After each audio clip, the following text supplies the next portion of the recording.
Appalachian Mountains are home to incredibly diverse ecosystems, stretching from across the eastern US up into Canada. But why do these mountains look so different from the ones on the other side of the continent, the Rockies? Why are they so much less rocky? Well, the Appalachians are much older than the Rockies. The west coast of North America is still tectonically active, continually growing the Rocky Mountains, albeit at a geologically slow pace. But the east coast of North America is tectonically passive, and the Appalachians have been stagnant for many millions of years. But how did these mountains form? When did they form? And how did this margin go from being tectonically active to passive? To answer this question, we have to travel back in time, 500 million years ago, to the Cambrian period. During this period, just to give some global context, animals in the ocean were just evolving. On land, really nothing was around yet, besides your occasional bacterium or fungus. Land animals and land plants hadn't evolved yet, so Earth looked really different. But it was at this time when a thin slice of land called an island arc collided with Laurentia, the landmass that later became North America. This collision and mountain building event is called the tectonic orogeny, and that was the first step in Appalachian mountain building. Well, there was one event that came before the tectonic about 1 billion years ago, but this is often not directly associated with Appalachian mountain building, although it did set the stage for where the Appalachians later became built.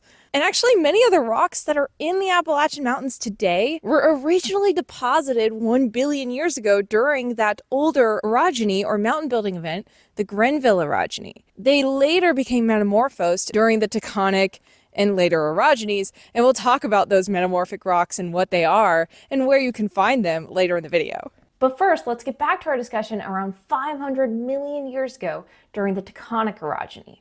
At this time, there were 5 main land masses: Baltica, Avalonia, Laurentia, Gondwana, and Siberia. And around 400 to 375 million years ago, about 100 million years after the tectonic, there was a second collision along this margin when Avalonia and Baltica both hit Laurentia to form Euramerica. We call it Euramerica because it later split to form Europe and North America. And this collision was called the Acadian orogeny, and this was the second step in Appalachian mountain building. In between the tectonic and Acadian orogenies, this margin became passive again, allowing the deposition of shallow marine carbonates like ancient reef ecosystems, which you can still see evidence of in the Appalachians today. Although where I am currently is in the Blue Ridge province, where most of the rocks are metamorphic. But in the Valley and Ridge province, there are a lot more carbonate deposits like limestones, dolostones, and metamorphosed carbonate like marble, which often represent this time in between tectonic collisions around 500 to 400 million years ago. But then around 300 million years ago, Gondwana collided with Euramerica to form the supercontinent Pangaea. This collision is called the Alleghenian orogeny, and this was the third and most recent mountain building event in the Appalachians.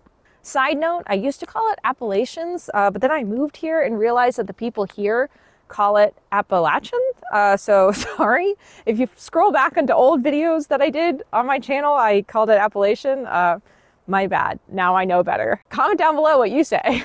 Really quick, before we jump into what kind of rocks we find in the Appalachians that tell this story of mountain building, I forgot to mention how the margin went from being this tectonically active region after the Alleghenian orogeny and finally to what it is today, which is a passive margin. Essentially, Pangaea eventually began splitting up around 200 million years ago to around 100 million years ago, and still has been separating today along those margins where it began splitting. And one of the first areas that it began splitting was what is today the Mid-Atlantic Ridge, which at the time was right in between that suture of Laurentia-Gondwana, collision.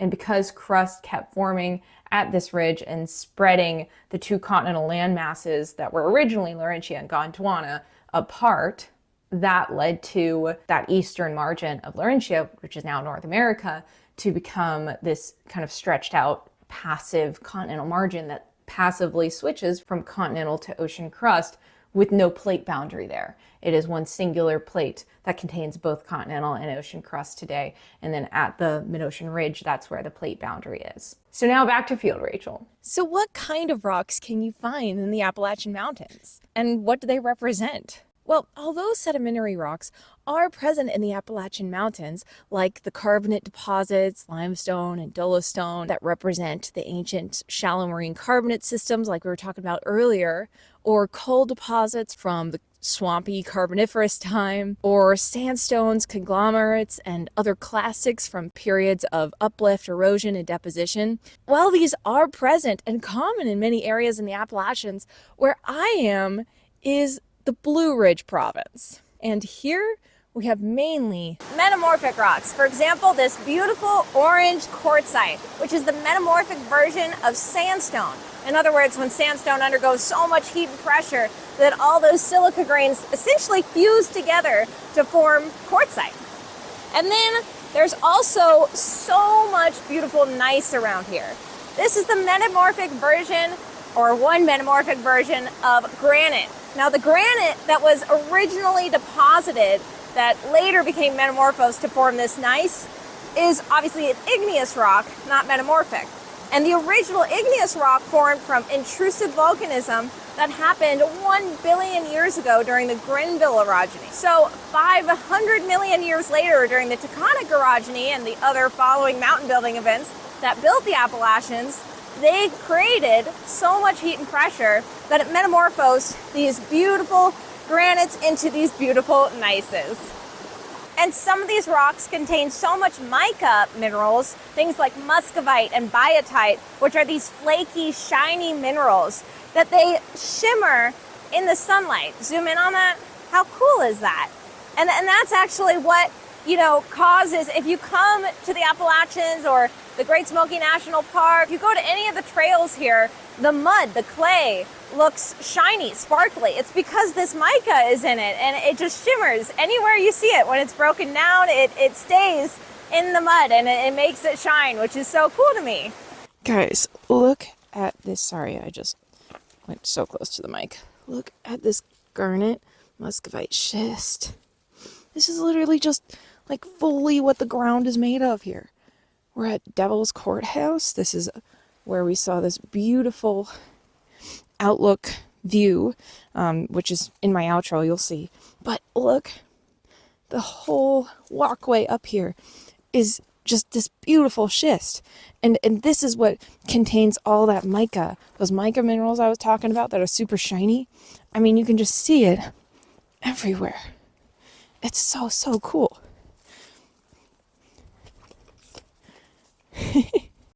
There's also this beautiful phyllite, which, well, this might be kind of an in-between between schist and phyllite. And I think, because I'm seeing so much schist and phyllite on this path, that we are in the Copper Hill Formation, which is a Paleozoic-aged formation of metamorphosed schist and phyllite.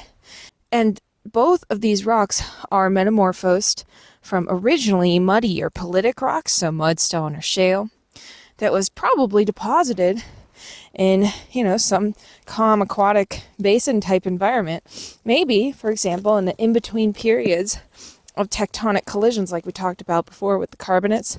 And then later, when later collisions came in, they just completely deformed and metamorphosed the sedimentary rocks that were here, like mudstones, carbonates, to form things like schists, phyllites, and marbles and whatnot. All right, so I figured that I would just briefly go over here what kind of I'm looking at on this geologic map, what the different colors mean in a very general basic sense. Essentially, this is a geologic map, a USGS, US Geological Survey, geologic map showing the rock formations and their spatial distribution, as well as their depth profile in this cross section within the Great Smoky National Park area. So I was actually I started in the Great Smoky National Park, and then I moved down into Brevard. So Brevard, North Carolina is kind of a little bit off this map, but as I showed in that previous clip, we were kind of in this area labeled ZCH, which if you go over to the right to all the rock types and what they mean, that's how I got that I was likely in the Copper Hill Formation. I was also seeing a lot of schist and phyllites, so that made sense. And then you can tell the age of the ZCH formation, the Copper Hill Formation, if you come over here to this strat column. This stratigraphic column is where they have all the ages over here. So you see Proterozoic is in the Precambrian, then the Cambrian, Ordovician, Devonian, Mississippian. So time is, further back the lower you go, and as you go up the strat column, you're going closer to the present, which we're in the Quaternary, so that's up here. And so if we go back to the Proterozoic, specifically the Neoproterozoic, from about 1 billion years ago to the beginning of the Cambrian, around 540 million years ago, we see the ZCH formation with these schists and phyllites characterizing some of those Neoproterozoic deposits. Now, those schists and phyllites, I believe what they're dating here is the metamorphic age, so when those were metamorphosed to form schist and phyllites. So the original sedimentary deposits, or shale or mudstone, that were later metamorphosed to form phyllites and schists in this region were likely deposited, or potentially deposited before the Neoproterozoic, or earlier in the Neoproterozoic, before the Grenville probably orogeny. And so then the Grenville came along and caused all this tectonic collision and activity and heat and pressure to metamorphose those shales. So they were likely formed before 1 billion years ago, but became deformed around that time. So that's kind of how you can, use a geologic map to interpret what kind of rock types you're in. The other thing that you can tell really well from this map specifically, so if we go to where I was in the Blue Ridge province, you can see the ZCH and all these other, formations that start with Z. Those Z formations represent this block here, which are all Neoproterozoic in age. We also do see some of the Y groups, or Y formations, which I'll talk about in a second. Like down here, I think we may have hiked in a few of the YBG areas, which are even older than Neoproterozoic. These are Mesoproterozoic. The YBG is Biatitic Porphyritic Metagranitoid, which I'll talk about in a second. And so essentially, we were in very old, very metamorphosed, deformed rocks. Sorry, the map sometimes glitches out because it's so high pixel that it's just really hard to load. But essentially, in the Blue Ridge and where we were most of the time, we were in this very highly metamorphosed region. But if we go to kind of the northwest corner of this map, which is still glitching for a second, but it's all these pinks. And these are labeled, well, here we have OT, then we've got OCK, OBL. Be careful, the Q ones are all quaternary, alluvium and stuff, loose sediments from recent time frames of erosion and deposition. So the Q ones are kind of pointing out tinier regions within the broader context of the region. So you have to make sure to look at the broader context, and it's all of this O. All of these formations start with O. OLH, I think that one is, OCM, OCR, OLH again, OCR again, OCM again. So all of these O formations. And what these are, if we go over to this region over here in the strat column, all the O things and the pinks and kind of purplish magentas are Ordovician in age. So that's where the O comes from. And these Ordovician rocks are, if we go to what they're classified by, the formations are all lower to middle Ordovician, shales, limestones, sandstones, marble. So we can see in this region, it's a lot of sedimentary rocks like shales and limestones and sandstones, and metamorphosed sedimentary rock like marble. And like we were talking about earlier in the video, these carbonates like limestone and metamorphosed carbonate like marble represent this time in between tectonic collisions, in between the Taconic and Akkadian, especially when we see that it is, in fact, Ordovician in age. So if we come over now to the cross section at the bottom, so first off, for context, the cross section is taken from here to here. So the line is hard to see, but it's this line here. And now we're looking at a depth profile of rocks below the ground and all their folds and faults and whatnot. And on this profile, that's also labeled what province you're in. So all the metamorphic rich zones over here that we were hiking in are in the Western Blue Ridge province. And then you've got the foothills of the Western Blue Ridge, which is where those more carbonate sedimentary type deposits begin. And then the Valley and Ridge province, which is where they're a lot more common in that province. So we didn't really touch any of those, which is why I mentioned that in the video. We were definitely more in the metamorphic zone. And in this zone, there's a lot more older Neoproterozoic Grenville-aged metamorphic rocks that were both metamorphosed. I think I said in the video that they were formed, or the intrusive volcanism occurred during the Grenville and then later became metamorphosed during tectonic and later events. But some of the metamorphic rocks were actually metamorphosed during the Grenville. So they were actually deformed long before the tectonic and later events. And then later, some of them even became re-metamorphosed. Some of them just became metamorphosed for the first time. So it was a mixture of timings of metamorphism, and a lot of them were metamorphosed multiple times because there were multiple orogenic events. But essentially, how you read this map is just different colors represent different formations, which means different rock types and different ages. And you can tell the types of rocks based on the descriptions over to the left of any USGS geologic map. And then you can tell the age based on the strat column, the timing of their deposition. Yeah, we'll get now back into me finding cool rocks in the field.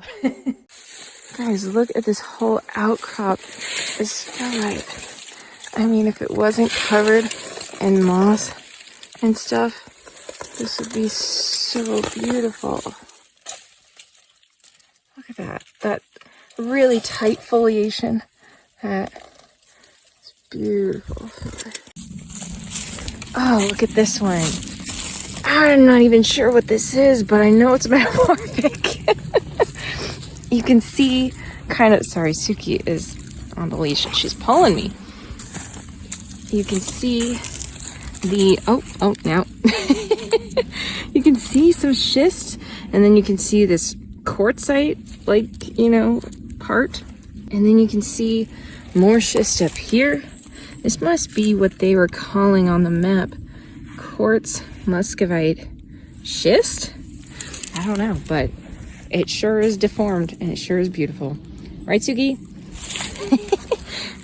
All right, so I've since looked back at the map, and I think what we were actually looking at there was a rock from this, if we zoom in on where we were at, a lot of it was the ZCH formation, the Copper Hill formation, with a lot of schists and phyllites. But I think we might have been in the YBG at that time. Again, where we were exactly in Brevard is kind of off this map. But the YBG is a likely suspect in my mind, I think, because it represents these really old metamorphosed Mesoproterozoic rocks, so 1 billion plus years old. And if you read their description, it's biatitic porphyritic metagranitoid, which is a mouthful, but essentially metagranitoid, to my understanding, means kind of any really highly deformed metamorphic granite or granite-like rock. And that rock was clearly some very deformed, probably originally granite or granite-like rock that's harder to specifically identify. So it's easier to kind of clump it into this. So I think it might have been this YBG formation. Also biatitic. I kind of thought those black regions might have been amphibole rich, but it could have also been biotite, but it wasn't flaky. So I'm not exactly sure. There's also this YA formation and these other Y formations that are characterized by greater amphibole presence. So things like hornblende and other dark, more mafic minerals. And so that might have been the darker part of that rock. So it really could have been any of these Y formations, which are all around the same age and very highly metamorphosed and deformed, just like that one. And in the region that we were in, we did have a lot of these YM, YBG, YG, YPG, all of these Y formations show up. So it could have been any of these. There's also this CZCT and CZO formations that are labeled as Cambrian and Neoproterozoic terrain. And yeah, so I'm not exactly sure, though it could have been part of that, but really, yeah, anything highly metamorphosed, probably from a granite-like rock, fits the description of that rock. But I don't think I would have called it a schist or phyllite, which is what I was saying in the video, so I take that back. Maybe the things surrounding it were very, very mica-rich, potentially schists, but the actual, you know, quartzite, amphibole, patchwork rock in the between part was probably some sort of metagranitoid. And we can see in the cross section even the area that we were in over here in, you know, the Blue Ridge province and the highlands. We have all of these metamorphic formations that are popping out everywhere that, you know, you can walk into a Y formation, one of those Mesoproterozoic metagranitoid type deposits, back into the Copper Hill with schist and phyllites, and then walk back into the older metagranitoids. And so you can go back and forth pretty quick depending on where you're at. So it's likely that all of the above were present where we were. Oh, and I read while researching for this video that the reason that the Blue Ridge province has this blue haze across the landscape is because of volatile organic compounds released by the trees. And the trees, because they're so dense and abundant in this area, they create this blue haze, and it's just so magnificent. So I hope you guys enjoyed learning about the Appalachian Mountains and how they formed. If you like this kind of field video, let me know in the comments. This is the first one I'm trying of this, but I hope to do many more. And with that, guys, references are linked down below as always, and I'll see you in the next one. Bye. Good girl. Look at this tree growing out of this rock. I mean, it's not growing out of the rock, it's growing around the rock, but it's like bent around the rock. So cool. I just saw this and I was looking at the rock layers, and then I ran into tree, and I just thought it was so cool. Blue haze across the landscape when you look out across the distance is because of volatile organic carbon. God damn it. That's going in the outtakes. You're just putting a bleep over it. The rocks here are actually difficult to interpret sometimes because they are covered often in moss, fungi, lichens, and stuff.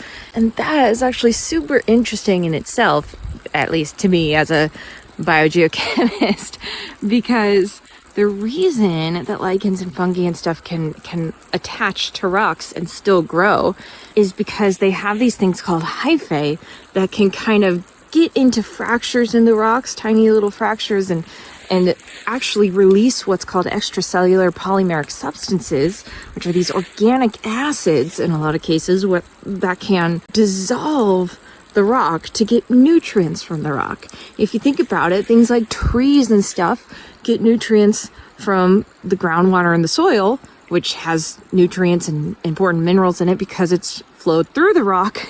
But these fungi and lichens and stuff, they can just get it directly from the rock by dissolving it.